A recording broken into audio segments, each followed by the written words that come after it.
Ladies and gentlemen, thank you for standing by. Welcome to DSM's conference call on the first 9 months of results of 2018.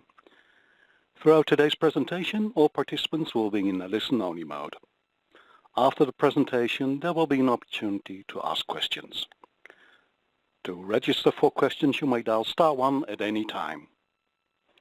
Now I would like to turn the call over to Mr. Huizing. Go ahead, please, sir. Thank you, operator. Ladies and gentlemen, good morning and welcome to this conference call on our 9-month results, which we published earlier this morning. I'm sitting here with Mrs. Geraldine Matchett, Chief Financial Officer and member of the DSM Managing Board. She will elaborate on the results and after that answer your questions. As always, I need to caution you that today's conference call may contain forward-looking statements. In that regard, I would like to direct you to the disclaimers about forward-looking statements as published in the press release. And with that out of the way, Geraldine, it's yours. Thank you, Dave. Good morning, ladies and gentlemen. It's a pleasure to welcome you on this call on DSM's 9-month results for 2018. I will start by providing a few comments on the key slides of our investor presentation that we published this morning together with our press release, and then we will open the line for a Q&A session. However, before starting, I would like to point out again that in order to provide as much transparency as possible, we have reported separately year-to-date the estimated impact on our business of the temporary higher vitamin price results resulting from the exceptional supply disruptions in the industry. Therefore, what is referred to as the underlying business in today's call and in the press release are the normal business activities, excluding this temporary vitamin effect. As previously mentioned, this split is of course not our usual way of reporting and does require some estimates. Now let's start with the financial highlights for the third quarter on page 3. As indicated on this slide, we have had a very good third quarter, building on the strong performance we reported in H1, and as a result, we are well on track to making 2018 a very strong year, exceeding once again our Strategy 2018 targets. In our underlying business, we reported in Q3 a 5% organic growth, despite the tough comparable figures in the same period last year, and all the businesses delivered above market growth. Adjusted EBITDA in the underlying business increased 7% in the third quarter. Foreign exchange remained a negative effect in Q3 of roughly 10 million, which is substantially lower than the 50 million impact in H1. And at constant currencies, the adjusted EBITDA growth in Q3 was 10%. This strong earnings performance resulted in a higher ROCE of 13.6%, up 130 basis points compared to the same period last year. As to the temporary vitamin price effect, we saw a small residual EBITDA impact of about 15 million in the third quarter, bringing the total benefit in 2018 to 290 million euros. Before we take a closer look at the performance of each business in the third quarter, let's first go to the outlook on page 5. As indicated in our press release, we confirm our full-year outlook. And as we are approaching the end of the year, we have just fine-tuned the adjusted EBITDA growth guidance from towards 25% to approximately 25%, recognizing the slightly higher benefits from the temporary vitamin effect, while maintaining the same outlook for the underlying business and assuming the same 70 million negative FX headwind for the full year. With reference to each of our businesses, we continue to see good business conditions in nutrition, with continued good momentum in all regions and segments for both animal nutrition and human nutrition. In materials, we continue to see good business conditions in most businesses, although we experience softness in some automotive, as well as building and construction markets, but we believe some of these impacts could be temporary in nature. For all the other materials business, as just said, we see ongoing good business conditions. Moving now to page 9 for the temporary vitamin price effects. As indicated here in the middle table, and as already mentioned, we still had in the third quarter a small residual 15 million euro adjusted EBITDA benefit from the exceptional vitamin pricing effect. That brings the total additional adjusted EBITDA in 2018 from this temporary event to 290 million. For the remainder of the year, we do not expect any further benefit from this exceptional vitamin price effect, as the market disruption started in November 2017, and we already had begun to see a small positive effect at the end of last year. Now, moving to the performance of the underlying business in nutrition, let's go to page 10. Nutrition continued to deliver in quarter 3 on its above-market ambition, and with another good quarter with 7% organic sales growth. Volumes increased 3% despite a very challenging prior comparable period, and prices were up 4%, reflecting in part initiatives to offset higher input costs and negative foreign exchange effects. This contributed to a year-to-date organic sales growth of 9%. This good top-line performance, together with the contributions from our cost savings and efficiency programs, contributed to a strong adjusted EBITDA growth of 10% in the underlying business for Q3, leading to an overall 8% increase year-to-date, and this despite the FX headwinds. In both the quarter and year-to-date, this strong performance has resulted in a 90 basis point step-up in margins. Now, looking more specifically at animal and human nutrition, let's first move to page 11. Animal nutrition continued to show good momentum in the underlying business in the third quarter, with an organic growth of 7%. Volumes were up 2%, which is good given the exceptionally strong prior comparative period, which posted a 14% volume growth. We continue to see good business conditions across regions, with especially strong sales in Asia. In China, there was a minor impact from the outbreak of the African swine flu, but these effects were largely compensated by increased demand for poultry, which highlights the benefits of DSM's diversified presence over species and geographies. Volumes during the quarter were partly impacted by the residual effect of the Brazilian truckers' strike at the end of the second quarter, as well as from the temporary shutdown in the DSM Tortuga PSM operations following a tragic incident where sadly a subcontractor lost his life. When adjusting for these effects, the normalized volume growth would have been about 4% for the quarter. Prices rose 5% in Q3, in line with both Q1 and Q2. This was mainly the result of initiatives undertaken to mitigate higher input costs and the impact of clearly less favorable exchange rates, especially the weaker Brazilian real. Furthermore, prices were supported by the effects of the blue sky policies. Year-to-date, organic sales growth reached 12%, with volumes up 6%, despite tough comparables in the same period last year, when volume rose 8%. Now let's continue with human nutrition, moving to page 12. Our human nutrition business continued to deliver strong growth in the third quarter, with organic sales up 5% and with volume up by 3%, with good sales in Europe and North America, while Latin America and Asia were particularly strong. By segment, dietary supplements and pharma performed strongly, while early life nutrition maintained its good performance across all regions.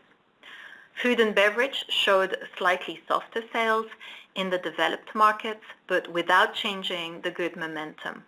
Our eye health business again delivered double-digit growth in the quarter, in line with the strong performance during 2018.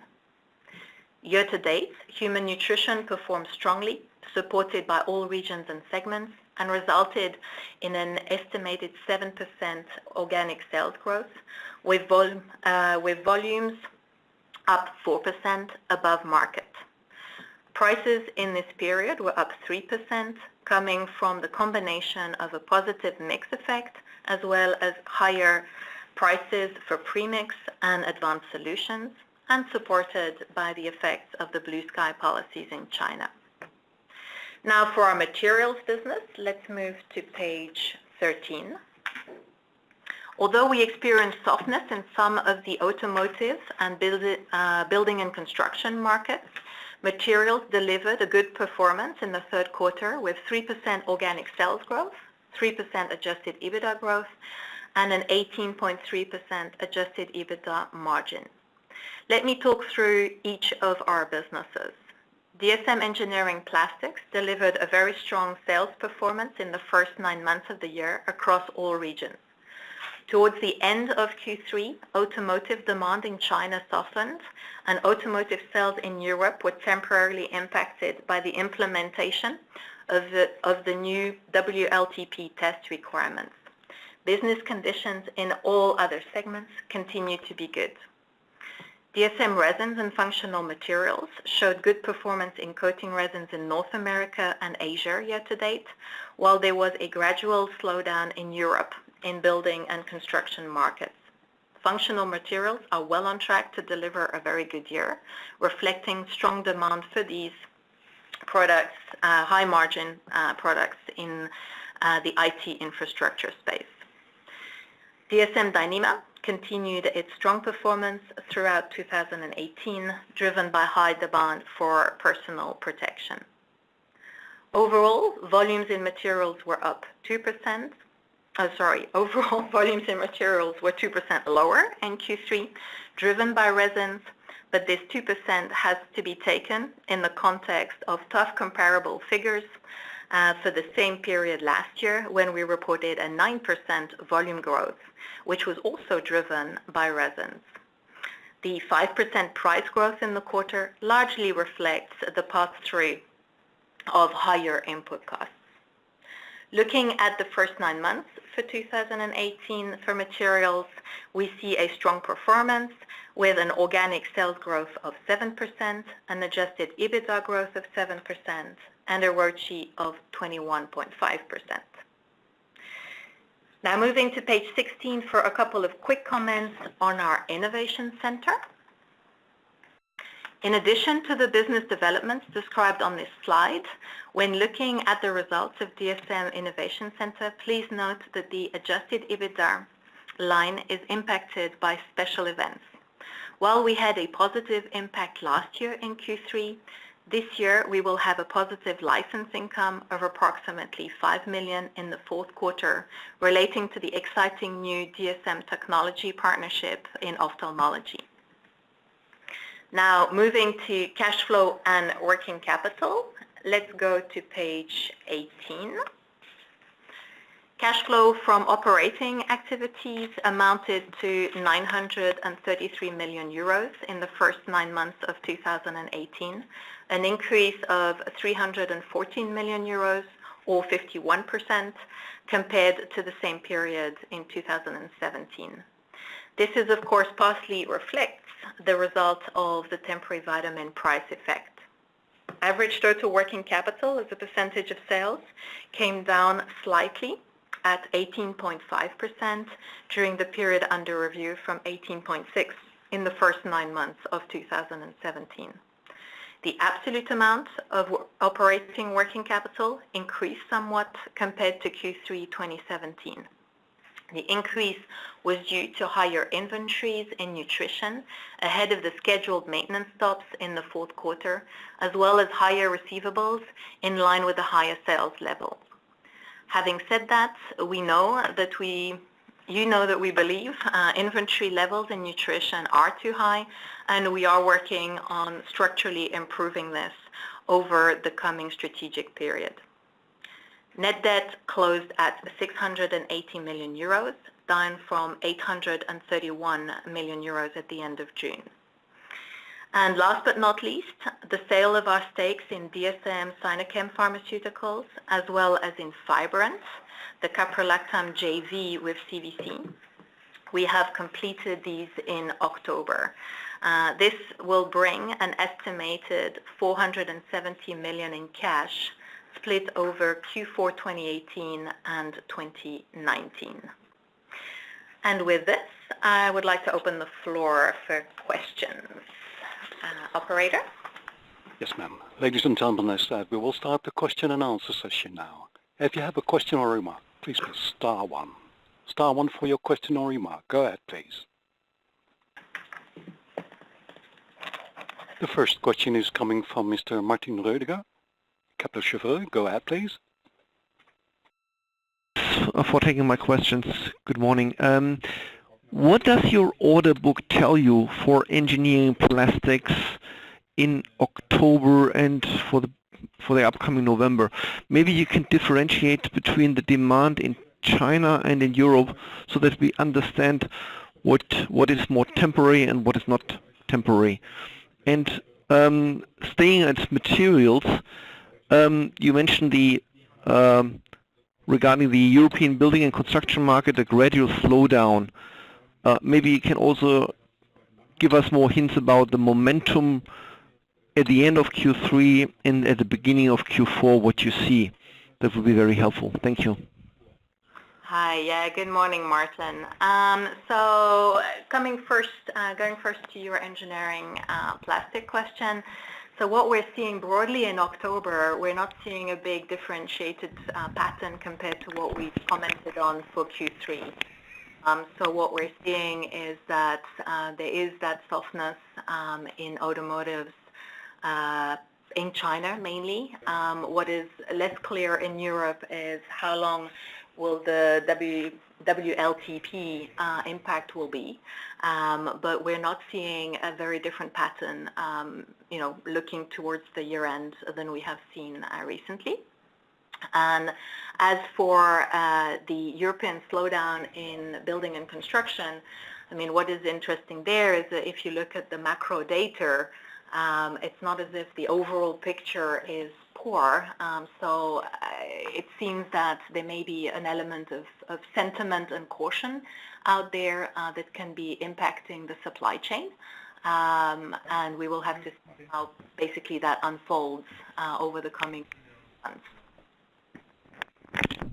Thank you.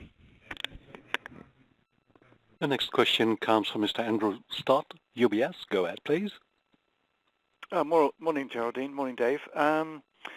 Question on vitamin mechanics. I guess we're moving now from talking about exceptional profit to negative year on year. I guess we were never really privy to your exact assumptions on what is normal and what is abnormal, but I'm just mindful of vitamin E pricing being, well below €4 a kilogram again. So when I think of your guidance for Q4, the implied guidance, is there already a negative expectation for pricing in nutrition in Q4? Okay. Hi, Andrew. Let me just maybe, for the sake of completeness, rewind a little bit on the vitamin reporting, as you said. So as I indicated from Q1, what we did to try and provide as much transparency as possible is look at the pre-disturbance prices and volumes in vitamins. And then for vitamin E and vitamin A, we said, well, these are the ones that are impacted by the supply disruption, so let's calculate the delta. So as you know, this has led to these exceptional profits, and we saw in Q3 a residual benefit there. Now, altogether, that's the 290 million that we report, and in Q4, we don't expect to see a benefit anymore. If you want, all parties are back in the market, so the market participants are normal again. And remember that this disruption actually took place in November, at the beginning of November last year. So we had a small benefit already in Q4 last year. So we will not be showing a benefit, and if anything, the benefit last year was probably in the order of about 15 million euros. So not something massive, but nonetheless there. So that's the circumstances. And then, well, we're back in a market that we are used to being, present in with pluses and minuses. Now we, as you know, have a broad portfolio of ingredients. We sell a lot of our ingredients through our premix, and I would say that market conditions are now what we are familiar with. So just to clarify, so you see a neutral impact in Q4 is I think what I'm hearing. I just wanted to clarify that. Yeah, broadly that's the picture, and of course it's all embedded in the outlook that we provided this morning. Perfect. Thank you, Geraldine. The next question comes from Mr. Mutlu Gundogan, ABN AMRO. Go ahead, please. Yeah, good morning. A question on what you said on the innovation center. You talked about a 5 million royalty income in Q4, if I'm not mistaken. Just to be certain, is that a more of a one-off, like an upfront payment, or a recurring number per quarter as it is a royalty income? So that's the first question. And then secondly, on your balance sheet, how your share price is down, I think something like 20% in the last month. Does that improve the chance of a share buyback? Okay, good morning, Mutlu. So first with your first question on the Innovation Center. So the about 5 million income in Q4 is actually a first initial payment that we're getting from our partners with whom we're doing this development in ophthalmology. It's, by the way, a polymer that's loaded with APIs fighting glaucoma. There was a press release that came out in the during Q3. August, yeah, I can't remember exactly which date, but and then what we have is we have an ongoing relationship with them, and we will then have milestone payments along the way. But we just wanted to highlight that this is because the press release went out in Q3, we're actually getting the payment in Q4.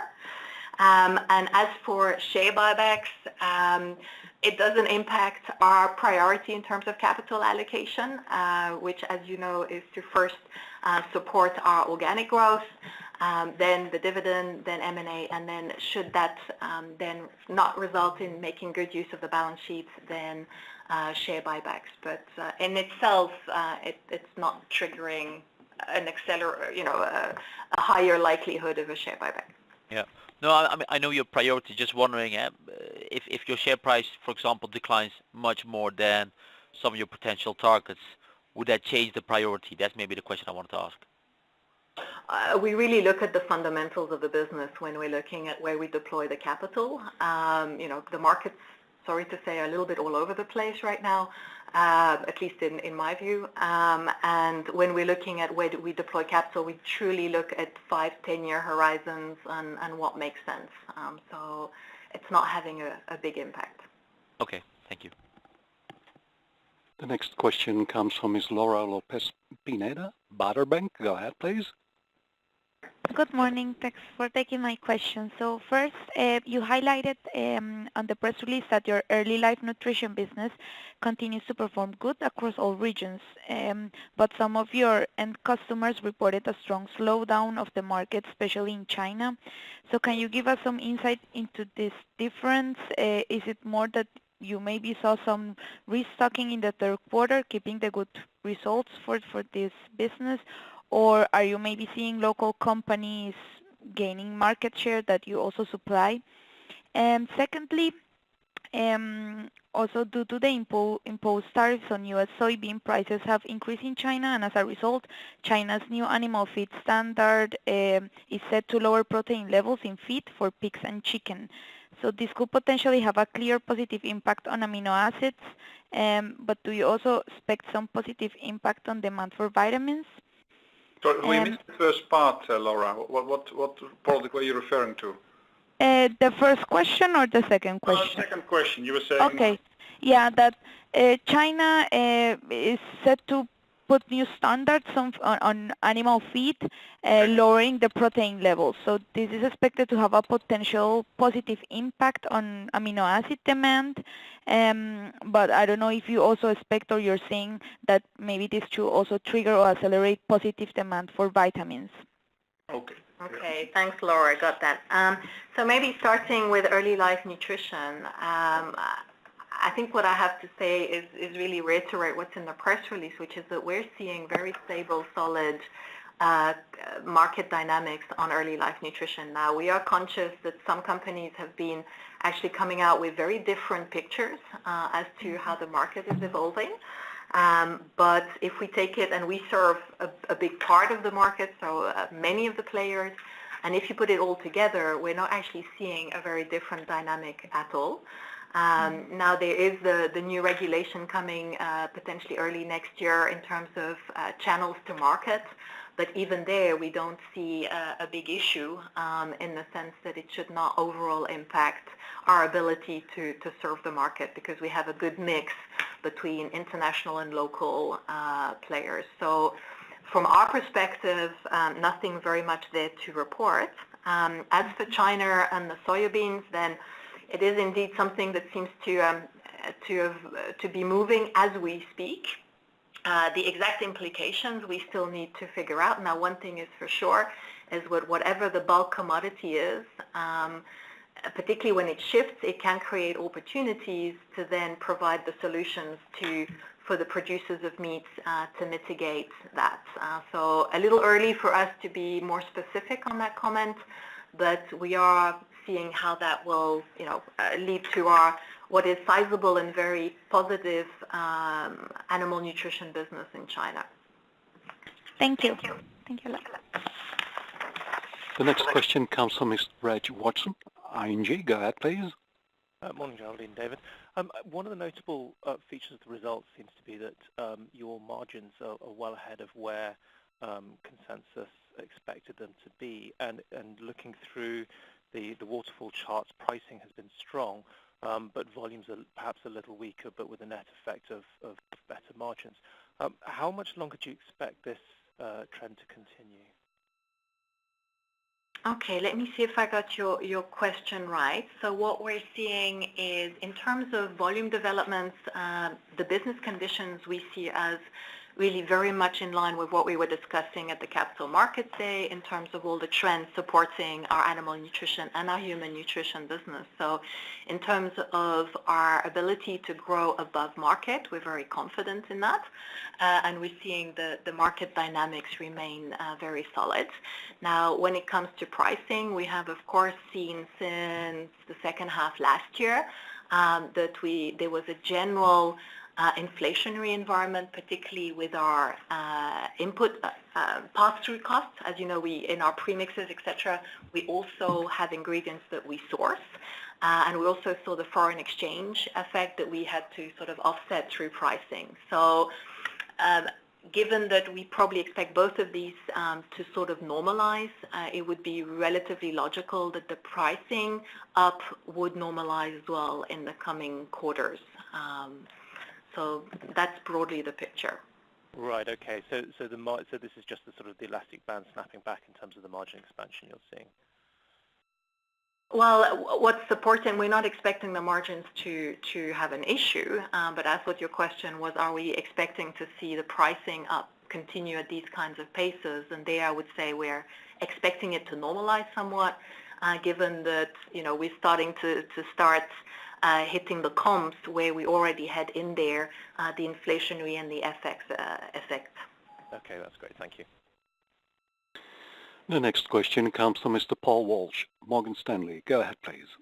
Morning, Geraldine. Morning, Dave. I just wanted on the first question to come back to Andrew's point around vitamin prices, and as we look into 2019, and it's a simple question really. I think it's just to try and understand if the current vitamin pricing complex is a plus or a minus in the underlying EBITDA bridge at current prices moving into next year, i.e. just sort of stripping out the 290. I think I understood you correctly, Geraldine, that current pricing is more or less in line with the pre-escalation levels, but moving into next year, I just wanted to be clear on whether or not it's a plus or a minus given where current prices are.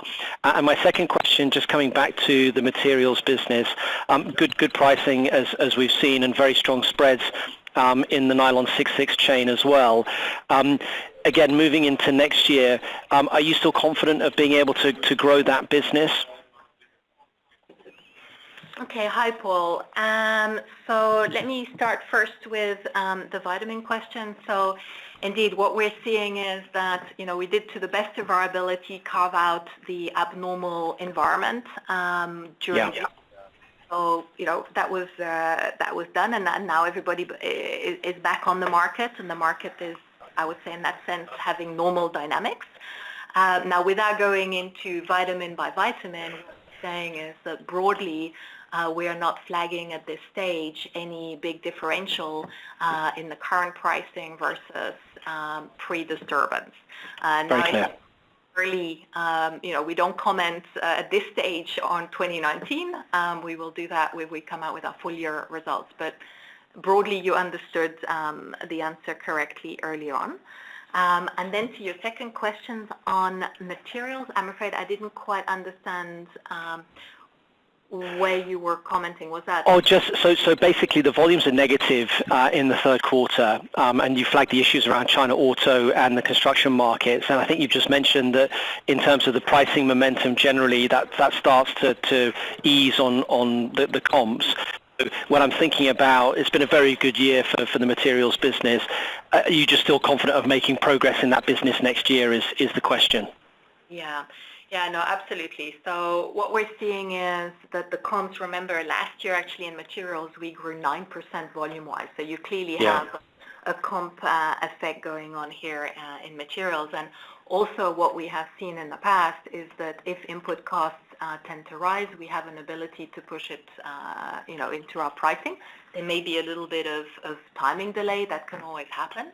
Now, maybe one thing that I would highlight, just to put things a little bit in perspective, is the parts of our materials business where we see softness together represent 5-6% of total group sales. So we also have to put that into perspective. So we have very term in our functional materials, in Dyneema. We have actually the E&E is also overall we're pretty confident.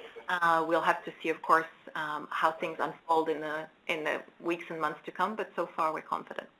Thanks a lot, Geraldine. The next question comes from Ms. Theodora Lee-Joseph, Goldman Sachs. Go ahead, please.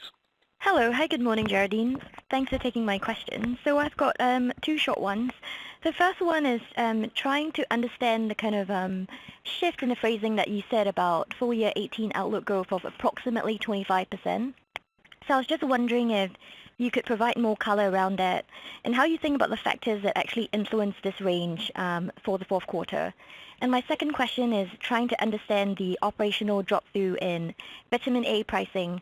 Of course, it's a 50 million contribution to sales, and the way we think of it, it's largely pricing. We would expect the drop-through to EBITDA to be much higher. So a little bit of clarification on that would be great. Thank you. Yeah. Hi, Theodora. In terms of the outlook, I don't think I can be a lot more explicit. The only thing is, of course, when we gave the outlook at the half year, we still had a half year to go, and we said towards 25%.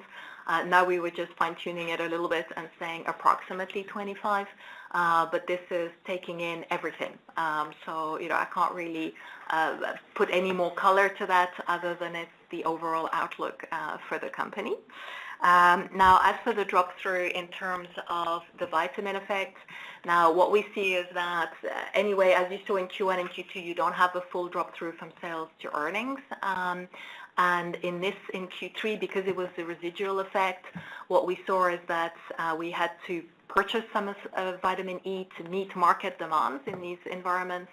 And during Q3, we did a slight valuation adjustment on those inventories, which creates a bit of a netting. Hence, the gap is a bit bigger than in Q1 and Q2. Okay, perfect. Thank you very much.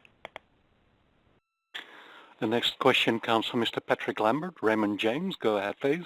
Good morning. Thanks for taking three little questions. The first one, just to make sure that I understood from your answer to Paul that your auto exposure overall at DSM is about 5-6%.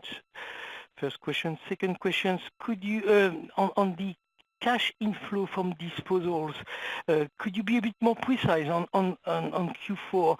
Out of the 470 million you're expecting, how much would be there, and a bit more also precise on the timing of the compensation in 2019.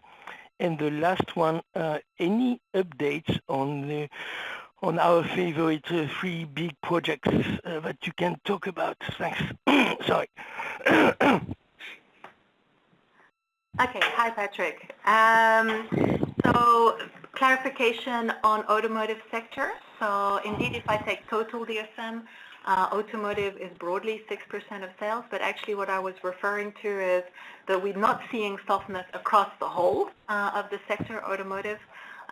It's more China at this stage, and this impact of the testing going on in Europe, which we saw in the quarter, sort of impacts a little bit the normal volume flows.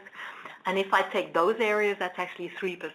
And then the building and construction, if we look at the exposure there of the softening in Europe, that's another 3%.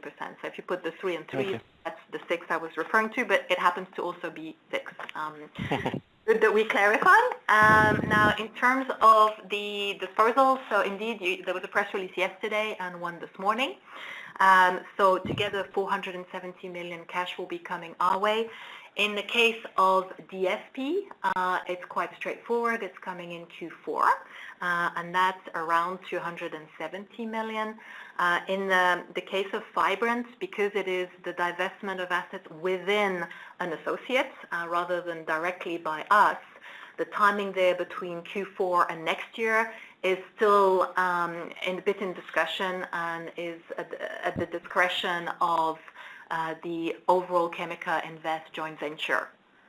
So we will clarify during Q4 how much falls in Q4 and what will be then, in 2019. It will be a split, and I don't have it here. And then you were saying, what is the news on our innovation big tickets? I'm assuming you were saying. Exactly. That's okay. So firstly, Veramaris is progressing very well. As you know, we're in full construction phase. That is on schedule, and we should be seeing that progressing nicely into next year. In the case of fermented stevia, the market products going to market, you remember that was the big next milestone in the second half in North America, actually Mexico and North America. Is going well, so products are out there with our materials in it, so we will see how that goes. And as for Clean Cow, it's still very much in, this one is going through the regulatory hoops, nothing in particular to report in Q3, but it's all ongoing and very much in line with what we discussed at the capital markets. There's no milestones to be noted in terms of not this performance quarter. Of those products. Okay. Yeah. Thanks, Geraldine. The next question comes from Mr. Andreas Heine. Main first. Go ahead, please. Yeah, I have a question first on the materials, basically two questions here. The margin is very high, and you said that you were able to transfer higher raw material costs with price increases. Usually that has then a kind of margin dilution effect if it comes to EBITDA margin to sales. I would like to know whether the lower contribution of resins had a positive mix effect to the margin. And maybe you can share a little bit, not too precise, but rough order of magnitude how big the functional materials sales meanwhile are. And then looking to Q4 and the cash flow, last year you had quite an increase in net working capital in the last quarter due to these vitamin effects leading to higher receivables, and also due to the preparation in Latin America for potential hiccups in the supply to customers due to the introduction of the SAP system. So looking now into Q4, I would expect that you can run down net working capital significantly so that you do not have to have much more than you had last year. Is that too positive? And then lastly, on eye health, you had the strong growth always in the US and intended to broaden the business outside the US. Could you give an update where you stand here and how much of the sales meanwhile are outside the US of eye health? Okay, good morning, Andreas. So to your first question in terms of materials and is there a mixed benefit? Indeed, there is a bit of a mixed benefit currently. And what we're seeing is actually that the input cost inflation is a part of the good pricing environment that you're seeing in the development in Q3. So that's why you have a margin benefit, is that it's not entirely just reflecting input cost, but there is also a margin benefit there. So it's a combination of both, which is leading to this nice margin position for the quarter. Now, when it comes to working capital, it's indeed actually famously difficult to carve out on a balance sheet position what is the vitamin effect versus what is underlying. We've done to the best of our ability the split in terms of the income statement, and what we will be seeing is an unwinding, which is a logical one because of the higher sales levels, that the receivables will come down. Also, it's probably worth flagging that the inventory is also a bit high due to the stops.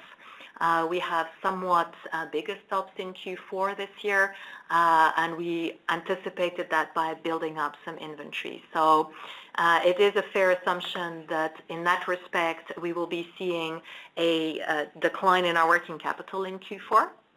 The SAP implementation in Latin America has been very successful, and that is actually in itself now not an element that has worked its way through the system, and the business conditions in Latin America are good. So there we are seeing actually very much a normal flow in terms of inventory levels. But the long and short is that, as we approach the year end and in the fourth quarter, we will be seeing OWC coming down over time. And then in terms of eye health, double-digit growth once again, and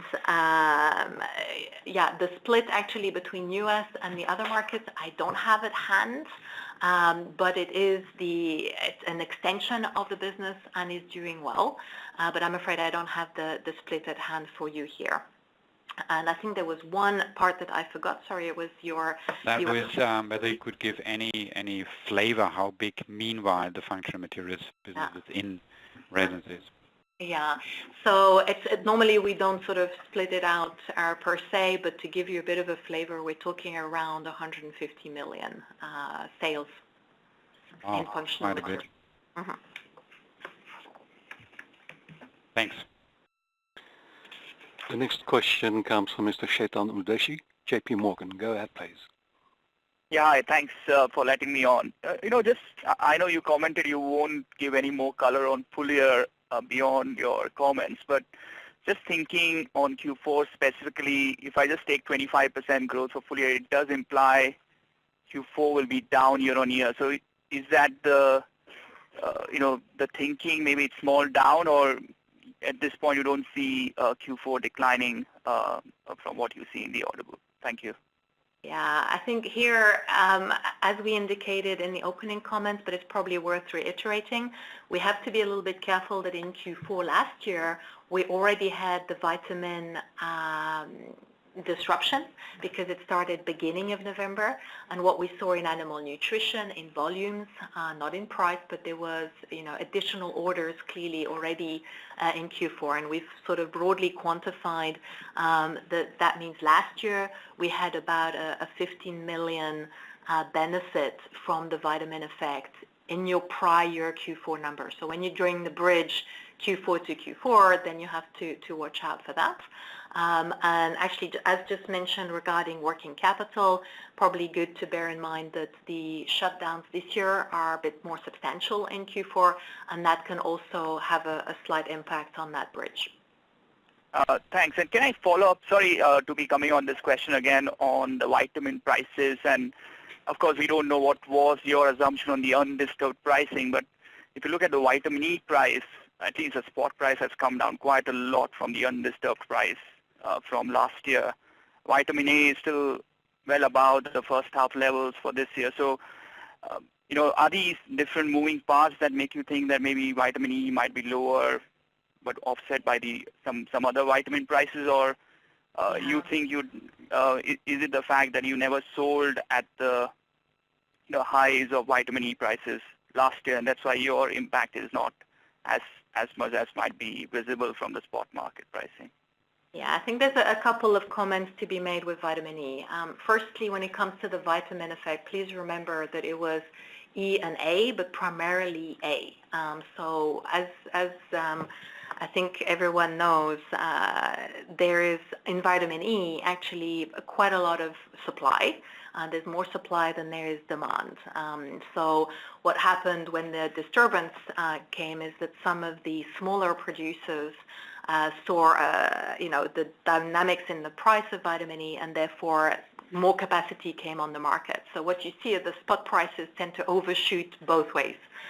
They overshoot on the upside versus, our real prices, and they overshoot on the downside as well, as now all the capacity is on the market, and it will take a bit of a time delayed for that to normalize itself. Now, we do believe that at these prices, for some of the producers, it will be difficult to continue. And therefore, we very much believe the vitamin E price currently is, at the trough type of level. So it's a combination in your comment of the fact that the spot prices are not our prices, but on top of that, they move quite substantially, and that at these levels, we believe that for some producers, it is not sustainable. And is vitamin A price of 60 to 65, you think, is that the new normal at this point, or would that come down as well? At least that's a spot price. Yeah, I mean, we're not going to go vitamin by vitamin as to what is normal and what is not normal. What we're saying is that now all players are back on the market, and therefore the extraordinary disruption situation with a big producer under force majeure is now not happening, and we are now in, I would say, dynamics of markets and players which are without disruption, let's call it that way. Now, vitamin A, if I start giving comments on pricing of certain ingredients, it's commercially not very wise.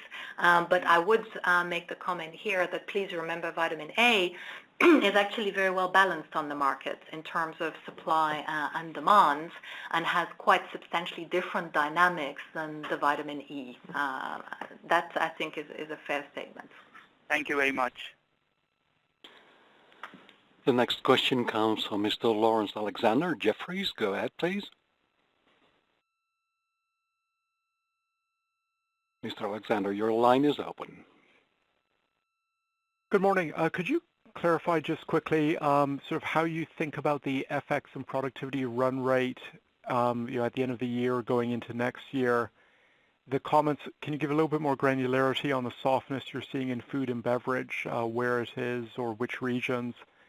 And then with stevia, can you give a sense for how the first capacity, when it ramps up, what the sales of that facility might be, or how we should see it flowing through the P&L? If you could just touch on those three things. Okay. Hey, good morning. Let me maybe start with food and beverage. We had at the Capital Markets Day quite a discussion about the food and beverage segment, and the fact that it's going through quite a lot of transformation as a space, seeing where the growth is coming from between the larger global players versus regional players, and how important having solutions plays in that space. So what we're seeing there is actually entirely in line with what we were discussing during the capital markets, where softness tends to be more in the mature markets, and also with the larger players at this stage. We're seeing more positive dynamism in the emerging markets, where urbanization is basically supporting the development of food which is bought from shops as opposed to markets. And where we are also seeing very strong growth with local and regional players. Now, all of that picture remains unchanged, and of course the investments that we have made to have a very good geographical footprint with local and regional development centers, etc., really supports our ability to tap into the higher growth part of the food and beverage, while continuing, of course, to serve our traditional markets and large clients. So that's really the food and beverage dynamics. Now, I didn't quite understand your run rate questions in terms of foreign exchange. I mean, maybe I can clarify here that what we have seen is that in H1 we had about a 50 million headwind. In Q3 we have broadly a 10 million headwind, and in our outlook we sort of put 70 there.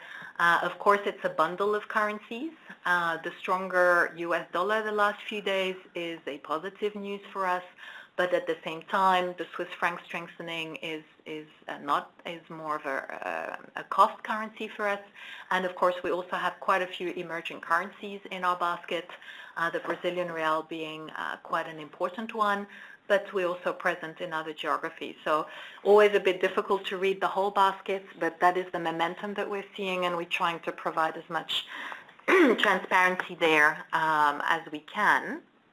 And then for stevia, it really is too early to comment on scale of revenues, etc. At this stage, we are still in the phase of piloting the materials. So I'm afraid you will have to wait a little longer until we're in a position to talk about specifics in terms of revenues. Thank you. So we have time for only one last question, a short question. So let's do that. Liz? Who gets the last question? Who gets the last question? Operator? Yes. The last question comes from Ms. Liz Kung. David, go ahead, please. Good morning, Geraldine. Good morning, Dave. Thanks for taking my question. It's just more of a broad question, really, in terms of your human nutrition and health segment. The pricing in Q3, you're saying that it's supported by the effects of the blue sky policies in China.